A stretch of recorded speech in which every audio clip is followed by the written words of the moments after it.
Utubulacons and euphorins, euphormites. I hope that's good. I'm stumbling around in the yard trying to figure out something worthy of your time. It's a heck of a time for me to start thinking about that, isn't it?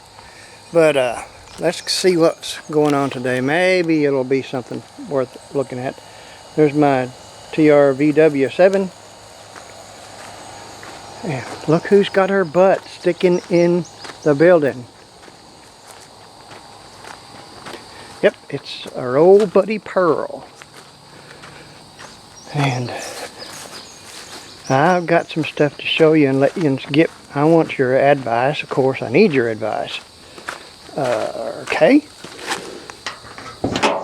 I'm at a standstill, of course. I got this stuff getting ready to put the gas tank in, and I know that this one here of the two is the feed line for the fuel, and this one is return, like for the fuel injection that it had. And these are all straight pipe, and the whole thing is plumbed with straight pipe. And tomorrow or the next day, which would probably be the day after tomorrow, I'm gonna go get a tubing flaring kit, and I'm gonna put a little flare on the end of this one, and that'll hold the hose better. I don't know why they hadn't done that, since they just crammed the hoses on there and let them go. But anyway, I'm gonna flare that one where my hose will fit on there, and I've got some metric fuel line. Actually, I got some the high dollar stuff, the high pressure fuel line, which is, it wasn't that much. And here's all the fuel junk it had on it, 5/16, and that's wrong. It's got to be this darn metric stuff to be right, and we're trying not to have any fires. As apt as I am of danger, I try better. And this line that's going back to the frame horn that Mr. Pig showed me where they come out of, it's going to be flared too. And this will be all new line and going to the right place. And I started taking these axles out, and I don't have the tool with me to do it. But a bunch of these were just finger tight, so I unfingered them and got them out of there, but still got plenty of them left in there that's tight. So that's the story of that. I can't do that. I can't do my fuel tank. Oh, I can't do my fuel tank because there's a a steering damper that has been absconded. The steering damper goes right there to over there, and Napa said they could get one in 2 months for $75 plus shipping. So I went somewhere else and got one for $27 free shipping. But it gets here in 3 days. And I looked at these axles and stuff, and I'm going to rebuild them. And they've been open so long that I'm figuring the joints and stuff's all went to Memphis, so I'll put some bearings in them too. In the meantime, I've got some cheapo axles already built coming. Another 3 days I have to wait.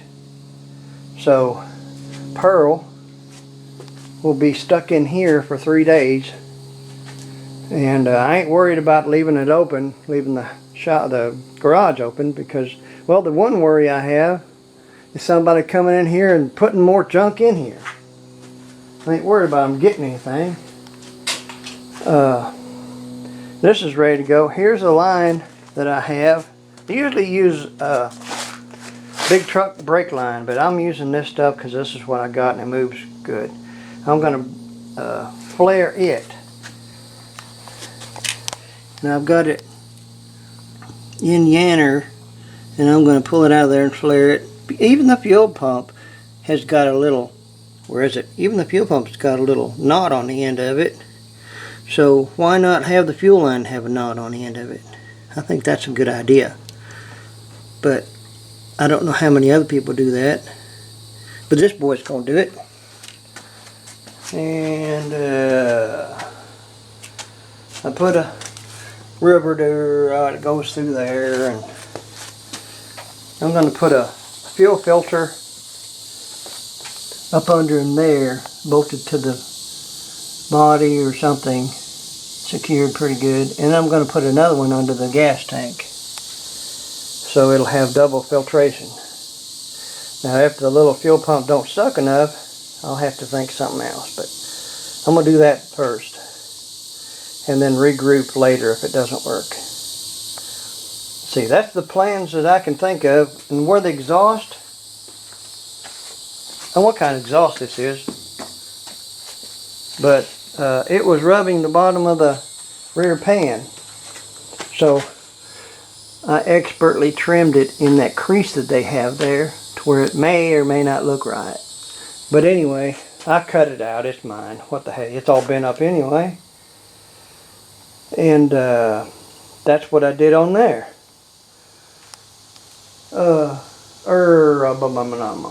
That's 90 something degrees in here. Bless, it's hot. Let's see what it is. Well, it's not 90. It's just a hair above 90. I could breathe on it and it'll go to 100. Of course, I haven't brushed my teeth since the spaghetti I just had, but I'll brush them in a minute. And had to take them out of the cabinet and then brush them, I guess. But that's what,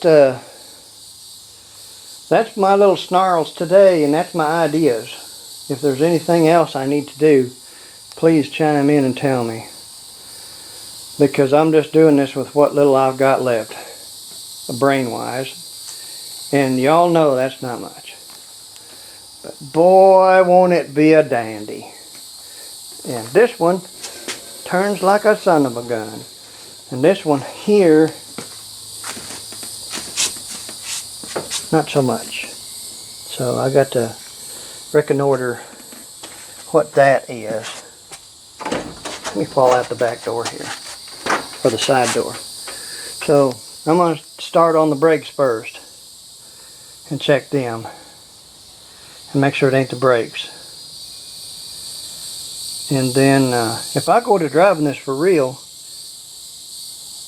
these bearings are going to come off front and rear and probably be replaced. That's the best way to pack bearings, I think of. No more expensive than a bearing is. And I know grease is cheap too, but I want to start out on fresh bearings. The Herald is riding on fresh bearings, front and axle bearings and everything. Everything is slick on him. And I think he's excited. He's enjoying a little bit of company in here. All he's had is these frazzling birds that come in and poop. And this nest yard up here has produced lots of little creatures. Bless, it's hot. Which is what they're doing. They're supposed to do that. And that's how they make a living. So I'm going to get off of here. Turn these lights out. I finished this morning while it was early, before it got to be 90 and 100 and Z degrees. I went and finished the mains on the wiring on the house. So now it's got power. So we needed, Marianne's going to call tomorrow and tell the AC guy that we got power to the house. And he'll put us on the list of getting our outside unit installed. So that'd be good. And also, while me and my buddy was doing this stuff, we run a service from the pole up under all this dirt, up under all the dirt, and it comes up there. And we're going to fix it into my fuse box and get rid of that meter, because as it stands I'm making 4 electrical payments I got 4 meters. I got one at the shop at B Branch. I got one here. I got a separate meter down over there. And now on this Fern Gully thing, I got one on it. So, gee, ain't it lovely? The more bills you have, the more bills you pay. But we got this all covered up. And the next hard thing is the water line. Now there's a well house that puts out water, and it's actually got lines up to the garden. There's a big garden back there.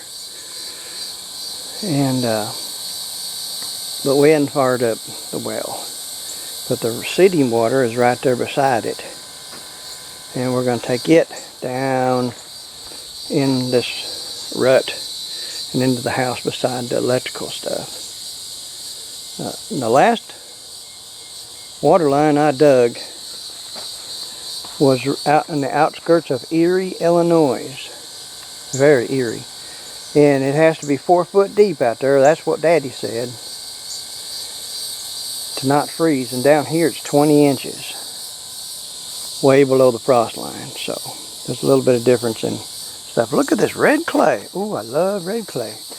Okay, that's it. There's my Wilma there, bless her heart. And that's all I know. There's probably more than I know, so I had to guess on some of that. And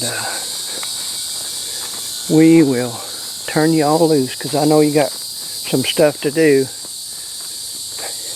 Hopefully better than listening to this old idiot. And, okay. We're back. Okay, you know I love y'all, and take care of yourself. And, you know, enjoy the summer. This is what we waited all them snowy days for. So, getting the water is what I would probably do. If I was able to, I'd be swimming all over this place. Not here, but somewhere else. Okay. Bye-bye, hon.